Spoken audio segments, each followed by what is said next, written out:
The moon landing you were promised? Dead. Not delayed. Not tweaked. Completely dead. Almost everything you saw on the news back in 2024, all that talk about American boots crunching into lunar dust by 2025, was a story that got quietly shredded while nobody was paying attention. Here is the part that feels completely surreal. Artemis III, the famous mission supposed to actually put humans back on the moon, isn't landing on the moon anymore. It got demoted. NASA yanked it off the landing job entirely and turned it into something else. And the Lunar Gateway, that shiny space station they spent years pitching us, paused, just stopped. The person who came in and shook all this up wasn't a career NASA bureaucrat or a government panel. It was Jared Isaacman, a private astronaut and billionaire who took over NASA back in December 2025.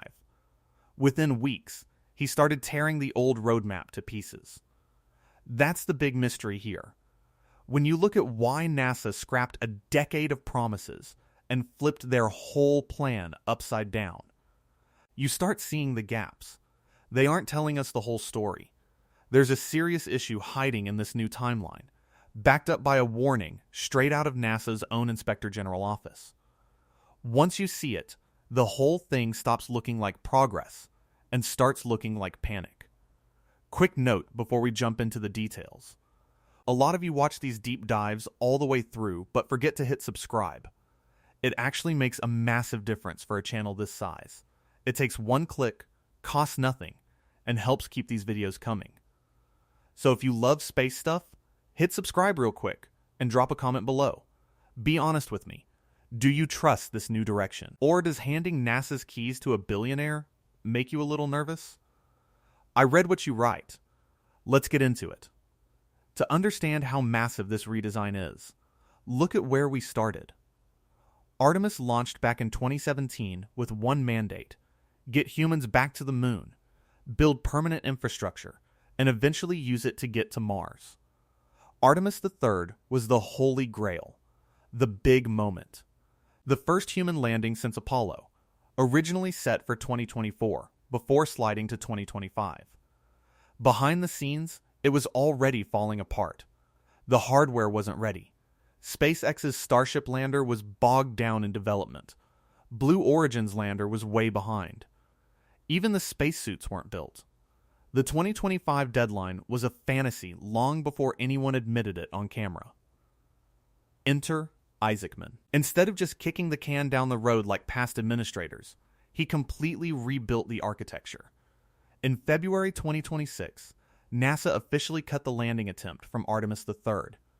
Instead of touching down, Artemis III is now a low Earth orbit test targeted for 2027. Its main job? Practicing docking maneuvers with SpaceX and Blue Origin landers close to home. Zero surface time. Just a high-tech rehearsal in our own backyard. Think about how strange that is. The big, history-making return to the surface got turned into a parking test above Earth. It feels like a massive downgrade until you realize what he's actually trying to protect. Look at where that redirected energy is going. Isaacman froze the Gateway station to push resources straight down to the lunar surface. On May 26, 2026, NASA announced the Moon Base Initiative. The logic is the exact opposite of how we used to do things. Instead of dropping humans on the dirt and figuring it out as we go, we are sending the machines first. NASA is planning a wave of heavy robotic cargo landers, labeled Moonbase 1, 2, and 3, to land before the end of 2026. They'll drop off rovers, supplies, and drones long before a human ever steps foot there. Isaacman called it humanity's first real outpost on another world. Bold words, but big plans always have structural weak points, and this one has several. Here is the current lineup. Artemis III is an Earth orbit docking test in 2027. The actual human landing moves to Artemis IV in early 2028, aiming for the lunar South Pole. In between, an armada of robots is supposed to go build a base by themselves. It sounds smooth when you lay it out quickly, but the execution is messy. The cracks started showing fast, making that early 2028 date look pretty optimistic. In July 2026, NASA's Office of Inspector General published a warning about this setup that is genuinely chilling. It isn't about running out of cash or missing target dates. It's about what happens if a crew gets trapped on the surface. Under the current plan, if something breaks down on the moon, there is no rescue ship. One space scholar warned that leaving a crew stranded up there would be the single most traumatic event in NASA's history. Keep that in mind.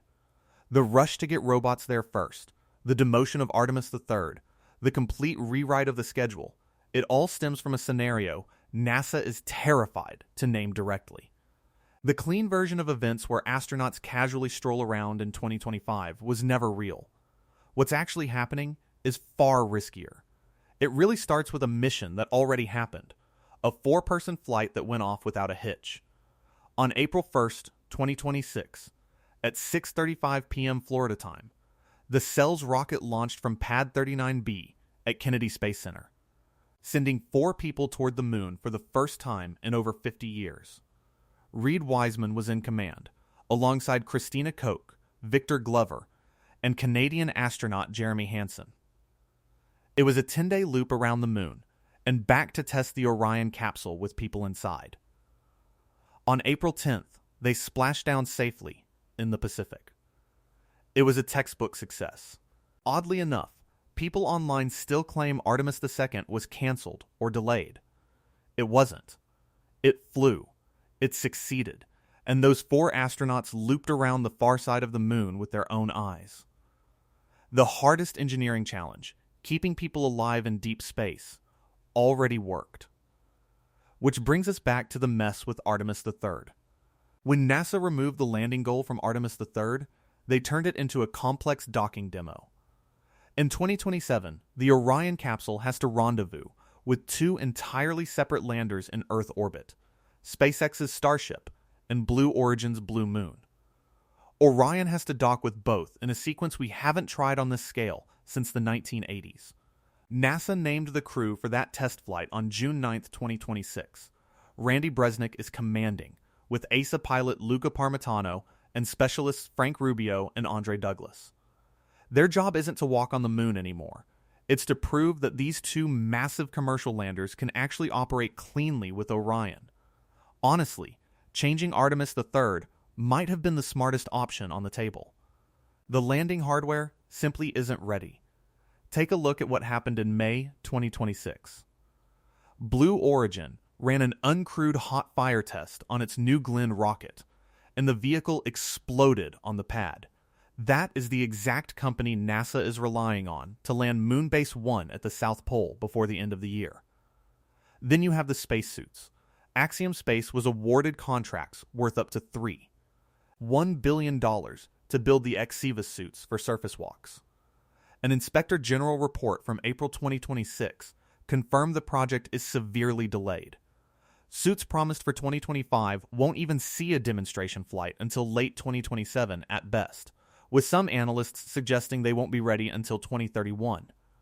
We can build giant rockets and send people around the moon. But the whole landing timeline is stalled because we don't have functional clothes for them to walk in. I'm curious about how you see this coming together. If you had to put money on who actually lands a cargo payload on the moon first, SpaceX with Starship, or Blue Origin with Blue Moon, who would you bet on? Let me know in the comments. That brings us to the core issue, driving all these changes. It isn't just suit delays or blown up test rockets. It's the safety net, or lack of one. On July 19th, 2026, NASA's Inspector General explicitly stated that the current architecture lacks any backup rescue craft. If an astronaut team touches down near the South Pole and their lander fails, no secondary ship is waiting in orbit to get them. No rescue mission can launch fast enough. A stranded crew would be entirely on their own. Think about that horror. Astronauts alive on the surface, running out of air, while the whole world watches live on television and nobody can launch a ship to help them. That is the exact scenario keeping leadership up at night. Once you realize that, every decision makes sense. Pausing Gateway? An orbiting space station doesn't help a stranded astronaut on the ground. So NASA shifted those resources straight to surface gear, habitats, and rovers. Things a crew could actually use to survive an emergency. Demoting Artemis III to an Earth orbit test? NASA refused to send people all the way to the moon until they proved Orion could dock with these new landers close to home. Where an abort means coming back in hours, not days. The robotic moon base? That's NASA attempting to pre-build a survival depot on the ground. Drop the rovers, gear, and supplies at the Shackleton connecting ridge first. That way, when Artemis 4 lands in early 2028, the astronauts are walking into a prepared site rather than an empty crater.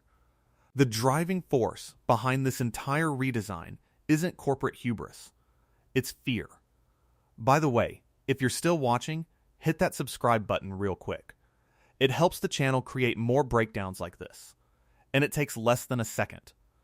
The biggest irony in all of this is that the CELS rocket, Starship, and New Glenn are all essentially waiting on fabric.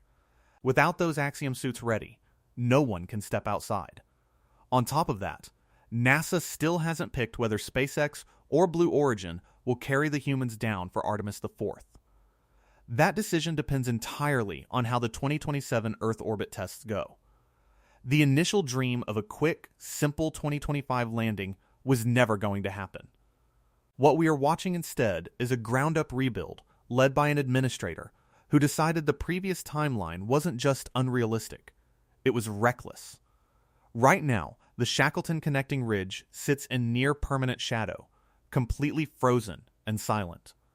Within a few short months, the first robotic cargo landers will try to drop into that darkness, setting up power, running telemetry, and dropping off rovers. Machines operating alone in the cold, waiting for humans who are still stuck on Earth. This isn't a victory lap back to the moon. It's a cautious attempt to make sure that when we finally step back onto the lunar surface, we actually have a way to bring everybody home.